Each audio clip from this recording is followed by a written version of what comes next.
Сара Слейм является добровольцем в организации Greater Charlotte SPCA, которая занимается спасением собак. Она приехала в приют для животных, чтобы спасти двух маленьких собак. Пока работники приюта подготавливали животных и их документы, Сара увидел душераздирающую картину: в углу вольера сидел самая грустная собака в мире. Сара наклонилась и начала разговаривать с ней. Она хотела успокоить животное, но глаза собаки наполнились слезами. Ее звали Корица, и она страдала от ожирения. А еще, она недавно родила щенят, которых не было рядом. Все указывало на то, что использовалось заводчиком, которому требовались щенки. К сожалению, в канун праздников, организация Сары была переполнена, и найти дом для такой крупной собаки они не смогли бы в ближайшее время. Но девушка понимала, что оставлять Корицу в приюте нельзя.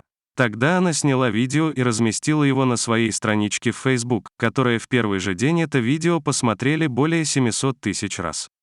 Люди со всего мира писали Саре, что готовы принять Корицу или помочь разыскать ее щенков. А еще, Саре позвонила ее подруга Меган Шелтон и сказала, что прямо завтра готова забрать Корицу себе.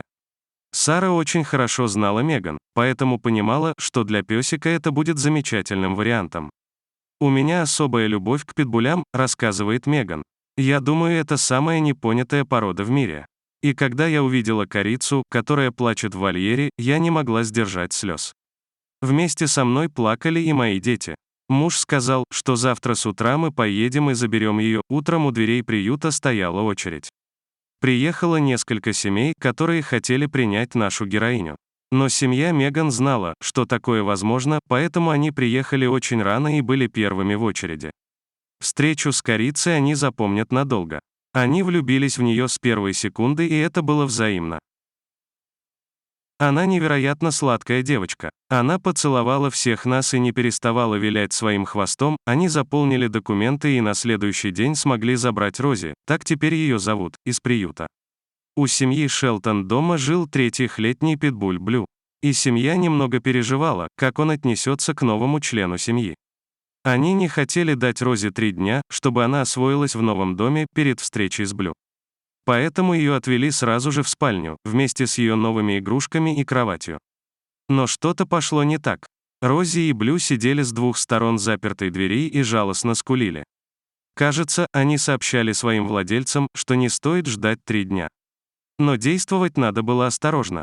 Дети Меган вывели Блю на улицу, а затем девушка вывела Рози. Собаки подошли друг к другу и радостно завиляли хвостами. Складывается впечатление, что Рози и Блю дружили всю свою жизнь. Они за секунду нашли общий язык и стали неразлучной парочкой. Рози живет в семье Шелтон только 3 дня, но люди уже не могут представить свою жизнь без нее. Она похитила их сердца с первого взгляда.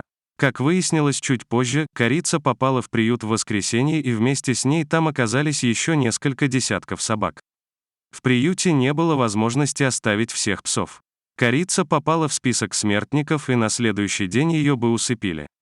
Так что Сара Слейм оказалась в приюте в самое подходящее время.